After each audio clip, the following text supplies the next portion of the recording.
Experimenting with the ability to replace drum sounds within a pre-mixed drum loop as opposed to a drum track that has multiple tracks going on. Anyway, so I'm using MXXX, I'm using the crossover feature, and in each of these crossovers I have the MDrumReplacer, and I actually renamed them. So this one's called hat, this one's called snare, and this one's called kick. So it's still a little rough, but the idea is really remarkable in terms of what you can do with it. So anyway, here's what's happened. Here it is on bypass. Okay, now here I've replaced those elements with MDrumReplacer elements.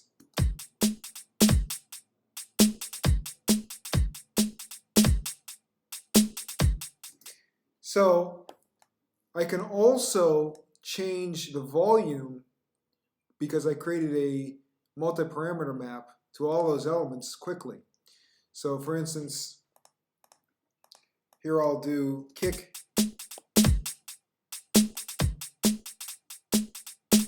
So you don't hear the kick anymore.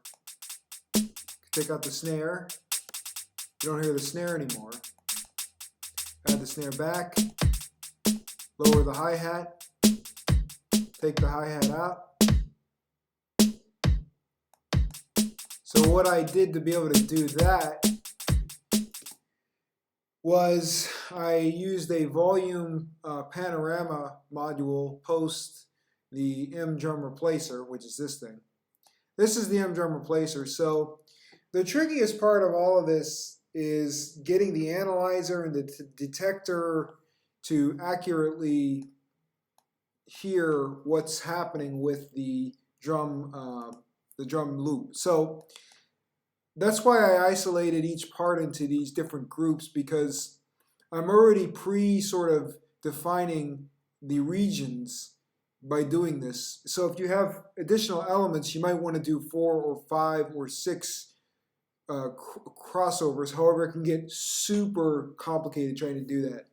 So what we're trying to do with this is basically keep the sort of the feel of the drums and then sort of replace the most critical elements of the drum loop. So anyway, that's why the kick is in the low end and the snare is in the middle and the hi-hat is in the higher region.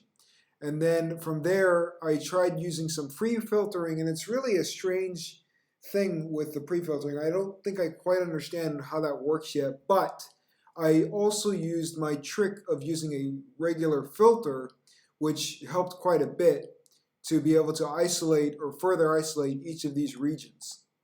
So that's how you can get some quick and dirty concepts from MDrumReplacer by being able to replace elements within a drum loop. Now, this isn't perfect, and you can really finesse things to create all kinds of wild new things because of the retriggering capability within MDrummer. So you can have multiple hits per trigger. And so anyway, what you do in MDrummer is you're choosing your sound for your particular region. And so that's where groove shadows comes into play. And that's the whole point of why I started looking into this. Because I don't want drum sounds. I want to replace the drum sound with effects and other kinds of stuff. So that's why I started delving into this. And that's why I really don't care how accurately it gets the drum pattern, because I'm trying to do an approximation so that I can then replace that noise or dub that noise with sound design. And so this is a selection that they provided.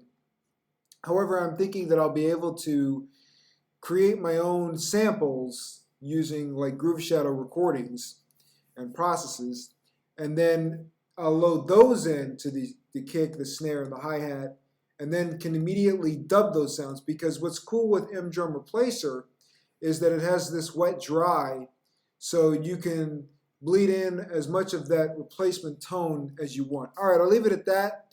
That's another quick method to sort of replace individual drum hits within a pre-mixed drum loop.